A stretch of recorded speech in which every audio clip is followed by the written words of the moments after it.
Hello friends, आप सभी को मकर संक्रांति की हार्दिक शुभकामनाएं। जैसे कि आज आपको पता है 15 जनवरी है और पूरे भारत में और पूरे विश्व में मकर संक्रांति का त्यौहार मनाया जा रहा है। तो मकर संक्रांति में क्या फेमस है, क्या होता है, तिल और गुड़ खाने की क्या है परंपरा, खिचड़ी बनाने का क्यों है महत्व, तो ये सब आपको आज बताएंगे क्या है ये सब चीज़ें और क्यों मकर संक्रांति में बनाई जाती है। जैसे कि आप लोगों को पता है मकर संक्रांति के एक दिन पहले पोंगल एंड लोहड़ी भी मनाई जाती है। तो ये क्या होता है कि नई फसल जो आती है ना, उसके लिए खुशी मनाई जाती है। जैसे होली के टाइम पे उसी टाइप का एक त्यौहार लोहड़ी भी है।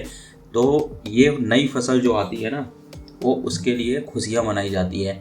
और इसमें तिल और गुड़ खाने का परंपरा है। तो हेल्दी फैट, विटामिन बी का सबसे समृद्ध स्रोत तिल आखिर क्यों कहलाता है सुपर फूड, ये भी बताएंगे आपको। क्या महत्व है इसके खाने का, क्यों खिचड़ी बनाई जाती है। यहाँ पे सबसे पहले सुपर फूड के बारे में बात करेंगे। न्यूट्रिशन साइंस में आजकल एक शब्द काफी पॉपुलर है, सुपर फूड, यानी वो फूड जो हेल्थ और न्यूट्रिशन के पैमाने पर टॉप पर है, जो कि मिलेट्स यानी कि मोटा अनाज है, कॉम्प्लेक्स कर्ब्स, फाइबर से भरपूर ज्वार, बाजरा, रागी, सावा, कंगनी, चीना, कोदो, कुट्टू, ये सारा मोटा अनाज और गांव देहात में उगने वाला है और हमेशा से हमारे पूर्वजों के रोजमर्रा के भोजन का हिस्सा रहे हैं। तो यही सब अनाज की नई फसल आती है और इसी के लड्डू बनाए जाते हैं, खुशियाँ मनाई जाती, त्यौहार मनाया जाता है, रिलेटिव्स में बांटे जाते हैं। लेकिन जब ये चमकीले पैकेट्स में सुपरमार्केट में महंगे प्राइस लेवल के साथ बिकते हैं तो ये सुपर फूड कहलाने लगते हैं। देखिए, हमारे गांव में तो पहले से ये सब चीज़ें खाते रहे हैं, बट आजकल थोड़ा फैशनेबल भी हो गया है सुपर फूड बता के इसको मार्केट में बहुत हाई प्राइसेस में बेचने भी लगे हैं। आज मकर संक्रांति है और आज के दिन देश के विभिन्न हिस्सों में तिल खाए जाने की परंपरा है। विश्व स्वास्थ्य संगठन जो है WHO ने तिल को सुपर फूड की उपाधि दी है। न्यूट्रिशन साइंटिस्ट तिल के हेल्थ बेनिफिट्स पर रिसर्च कर रहे हैं। हमारी दादी नानी को तो ये सब साइंस पहले से ही पता था, लेकिन पूरी सर्दियों में घर के हर बड़े बूढ़े बच्चों के लिए रोज तिल का एक लड्डू खाना अनिवार्य रहता था। हमारे पुरखों को पता था कि वो हर चीज जो हमें प्रकृति ने दिया है वो सेहत के लिए सबसे अच्छी और जरूरी है। तो चलिए मकर संक्रांति के मौके पर हम बात करते हैं तिल की, उन साइंस, रिसर्च और स्टडीज की जो बताती हैं कि तिल सुपर फूड क्यों है। सबसे पहले बात करेंगे तिल में पाया क्या जाता है। एनर्जी इसमें 573 कैलोरी मतलब किलोग्राम में पाई जाती है। कैलोरी 2400 kg होती है। कार्बोहाइड्रेट 23.4% होता है। शुगर 0.3 मतलब शुगर ना के बराबर रहती है। डाइटरी फाइबर 11.5 रहता है। फैट थोड़ा सा ज़्यादा 49.7, जो कमज़ोर लोग होते हैं उनके लिए ये एक्चुअली बहुत फ़ायदेमंद है। सैचुरेटेड फैट 7.0 रहता है। मोनो अनसैचुरेटेड फैट 18.8, जैसे ओमेगा भी बोलते हैं। पॉली अनसैचुरेटेड फैट 21.8 और प्रोटीन की मात्रा इसमें 17.7% होती है। विटामिन की खान होता है तिल। 100 ग्राम तिल में पाए जाने वाले जरूरी विटामिन जो होते हैं उसमें vitamin A 9 IU, thiamine B1 69% रहता है और राइबोफ्लेविन जो जिसे कहते हैं उसे 0.25 mg करीब रहता है। नियामिन भी इसमें B3 जिसे बोलते हैं 4.52 mg होता है। विटामिन 6 0.79, फोलेट 76, विटामिन 0.25 mg इसमें पाया जाता है। तो शरीर के लिए कैल्शियम और मिनरल्स भी बहुत जरूरी है। तो इसमें आपको कैल्शियम भी मिल जाएगा 975 mg मतलब 98% आपको तिल में कैल्शियम मिल जाएगा। आयरन इसमें मिल जाएगा आपको 14.6 mg। मैग्नीशियम भी इसमें आपको 99% मिलेगा 355 mg। इसमें फॉस्फोरस भी आपको 90% करीब मिलेगा 629 mg। Potassium 468 mg and sodium 1%। Zinc 82% 7.8 mg। तो ये सब चीज़ें आपको तिल में मिलने वाली है। मतलब एक छोटा सा तेल और इसके इतने सारे फायदे। कोई भी चीज़ हमारी सेहत के फायदेमंद है या नहीं, इसे नापने के लिए कुछ बुनियादी पैमाने होते हैं। उसमें फाइबर, प्रोटीन, जरूरी विटामिन, मिनरल्स और फैट की मात्रा रहती है। जो कोई भी फूड जो शरीर के न्यूट्रिशन की इस बुनियादी ज़रूरत को पूरा करता है वो अच्छा और ज़रूरी होता है। इन सारे पैमानों पर तिल न सिर्फ खरा उतरता है बल्कि एक सुपर फूड है। जैसे कि वीडियो में मैंने आपको पहले बताया, आपने देखा कि 100 ग्राम तिल में कितने सारे पोषक तत्व से भरपूर है। शायद उन नंबरों में बात समझ में ना आए, लेकिन इसे अगर थोड़ा सा विस्तार से समझेंगे तो आपको जरूर समझ में आएगा।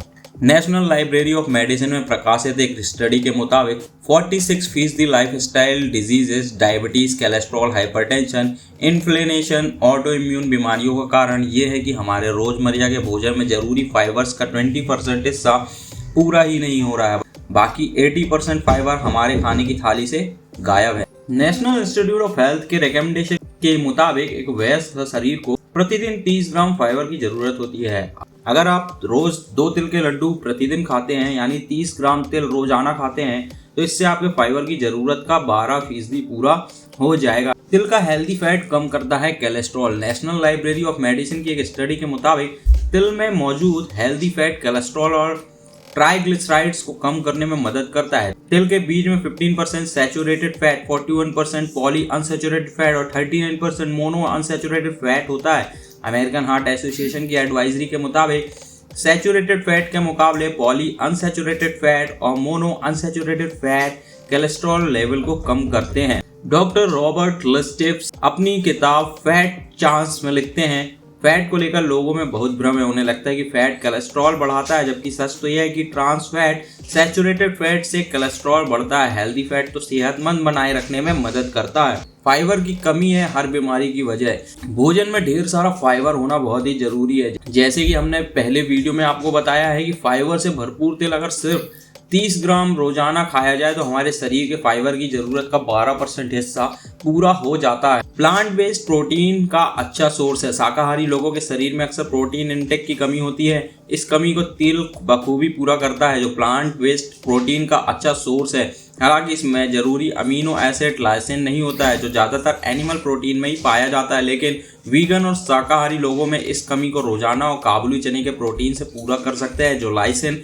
अमीनो एसिड से भरपूर होता है। विटामिन बी का सर्वोत्तम स्रोत है तिल। शाकाहारियों के लिए इससे बेहतर विटामिन बी का सोर्स कोई और नहीं है, जो थियामिन्स B1, नियामिन्स B3 और विटामिन B6 से भरपूर। ऊपर मैंने आपको वीडियो में पहले बताया है कि रोजाना सिर्फ 30 ग्राम खाकर आप तिल वी विटामिन की अपनी पूरी कमी को पूरा कर सकते हैं। इन्फ्लेमेशन घटाने में भी है मददगार। जब 3 महीने तक आप रोज 18 ग्राम अलसी के बीज, 6 ग्राम तिल और कद्दू के बीज को मिलाकर खाएंगे तो इससे आपका इन्फ्लेमेशन 51% से 79% तक कम हो जाएगा। हालांकि इस स्टडी में 3 तरह के बीजों को लिया गया है, लेकिन डॉक्टर मार्क हाइमन भी सीसेम सीड्स की वकालत करते हुए इस बीज को और तेल दोनों को डेली डाइट में शामिल करने की सलाह देते हैं। ब्लड शुगर लेवल को भी रेगुलेट करता है। तिल में कब्ज बहुत कम होता है, 0 शुगर होता है, जबकि यह प्रोटीन और हेल्दी फैट का सोर्स है, इसलिए ब्लड शुगर लेवल को नहीं बढ़ाता है। इसके अलावा पिनोरेसिनाल नामक यौगिक होता है, जो ब्लड शुगर लेवल को रेगुलेट करने में भी मदद करता है। अब बात करेंगे खिचड़ी की, तो संक्रांति में घर घर खिचड़ी तो बनती है, लेकिन इसमें क्या न्यूट्रिशन रहते हैं, क्यों खाई जाती है, ये भी बताएंगे। न्यूट्रिशन से भरपूर है ये और कब्ज को भी भगाती है, मोटापा भी घटाती है खिचड़ी। नए साल की शुरुआत के बाद पहला त्यौहार है मकर संक्रांति। जैसे कि आप लोगों को पता है, आज देश भर में इस त्यौहार की धूम है। मकर संक्रांति खिचड़ी पर्व के नाम से ही जाना जाता है। इस दिन खिचड़ी खाने का विशेष महत्व है। जानकारी के लिए आपको बता दें, खिचड़ी भारत का नेशनल फूड यानी राष्ट्रीय भोजन भी है। खिचड़ी एक ऐसी डिश है जिसे छोटे बच्चे से लेकर बड़े बुजुर्ग तक भी खा सकते हैं। कई मंदिरों भंडारों में भोज में भी इसे प्रसाद के रूप में परोसा जाता है। इसके अलावा जब भी कुछ हल्का खाने का मन हो तो जल्दी बनने वाली खिचड़ी की बात सबसे पहले ही आती है। खिचड़ी न्यूट्रिशन से भरपूर एक हेल्दी फूड है। खिचड़ी वैसे तो हम सभी भारतीयों की फेवरेट फूड है, और कौन सी ऐसी डिश है भला जिसे बीमार होने से लेकर खास मौके पर भी खाया जाता है। खिचड़ी न सिर्फ स्वादिष्ट होती है बल्कि सुपचाय और पौष्टिक गुणों से भरपूर भी होते हैं। छोटे बच्चों से लेकर कमजोर पाचन तंत्र वाले बुजुर्गों तक सबको सूट करती है। हालांकि खिचड़ी खाने का फायदा तभी होगा जब इसे पारंपरिक तरीके से बनाया गया हो, यानी अरहर, उड़द, मूंग, चना, मूंग की धुली दालों की बराबर मात्रा में चावल, घी, नमक और खूब सारी मौसमी सब्जियां डालकर खिचड़ी बनाई गई हो। अगर इसमें सिर्फ आलू, चावल, रिफाइंड ऑयल, मसाले होंगे तो खिचड़ी के फायदे से ज्यादा आपको नुकसान ही होगा। असल में खिचड़ी में पड़ने वाली सभी चीजों में शरीर को अलग अलग पोषक तत्व मिलते हैं। जैसे दाल में कॉम्प्लेक्स कर्ब और प्रोटीन पाया जाता है, सब्जियों में विटामिन और मिनरल्स, मसाले में एंटी माइक्रोबियल्स गुण और एंटीऑक्सीडेंट पाए जाते हैं। चावल में कार्बोहाइड्रेट और घी में हेल्दी फैट पाया जाता है। दाल, चावल और सब्जियों को मिलाकर बनाई गई खिचड़ी, साथ ही इसमें पड़ने वाले मसाले तेज पत्ता, काली मिर्च, लौंग, दालचीनी, इलायची, अदरक और लहसुन एंटीऑक्सीडेंट गुणों से भरपूर होते हैं। इसमें जिस घी का तड़का लगता है वह शुद्ध हेल्दी फैट होता है। इस तरह देखा जाए तो खिचड़ी एक ऐसा फूड है जिससे शरीर के लिए सभी पोषक तत्व होते हैं। खिचड़ी का पोषण उसके मौजूद तत्वों के साथ उसे बनाने के तरीके में भी निहित है। चूंकि चावल, दाल, सब्जियों को देर तक पकाया जाता है, इसलिए वो बहुत ही सुपाच्य हो जाते हैं। खिचड़ी के क्या क्या है फायदे, देखिए। पाचन तंत्र आपका ये दुरुस्त करता है। पाचन क्षमता कमजोर होने पर भी आसानी से पच जाती है। लीवर पेशेंटों को भी डॉक्टर खिचड़ी खाने की सलाह देते हैं। खिचड़ी फाइबर का अच्छा स्रोत है। 250 ग्राम खिचड़ी में 15 ग्राम फाइबर होता है। फाइबर शरीर के लिए इसलिए भी जरूरी है क्योंकि यह हमारे गट माइक्रोबायोम्स का भोजन है। साथ ही खिचड़ी फोलेट और आयरन का रिच सोर्स है।